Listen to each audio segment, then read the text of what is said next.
Hello, I'm Chris, and today we're going to be doing our official test run, speed run with the GPS, and checking out how fast this goes. This was my first TAMIYA chassis build and body build, but it was a pre-painted body. We're going to use the ESC that it came with. Alright, so we're going to be starting these time runs off with the battery it's saying to use. Alright, so for the ESC, just a little piece of double-sided tape. So the ESC went right in there, no problems. Let's get this on and off switch mounted. Dang, that was difficult. So for the remote and receiver, we're using the one that came from my ECX Barrage. I'm not sure what brand it is, but it has a really good range on it. You know, when I first got into RC, I was actually irritated with people in videos not showing all this, and then you kind of figure out there's really not much to it. It's just sticking some pieces on there and just wiring it up. So remember your servo on channel 1 and your ESC on channel 2. So I'm not running antennas through the bodies just yet. This one seems to work fine without it. All right, let's plug it in. So to mount the GPS, this is all I use right here. All right, okay, very good. Car's looking good. Let's take this thing out for its first official speed run. We got the GPS right here. I hope it doesn't disappoint me. Let's check it out.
Okay, I want to say the only downside so far is the car is so beautiful and you do not want to wreck it.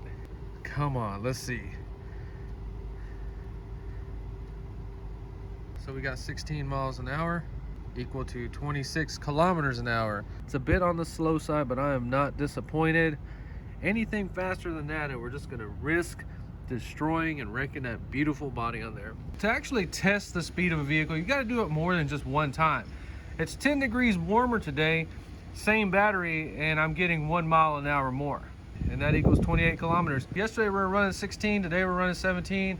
That's the Torque Tune 540 motor. It came in this kit. And honestly, the only thing I can say about this car that needs to be improved are the friction dampers or the shocks. Those things can get bouncy and it just doesn't look realistic. So that's really the only thing I have to say bad about it. This thing is tons of fun. I am so glad I got involved with them, and these things have pretty much changed my life. If you enjoyed this video, please like and subscribe, and thanks for watching.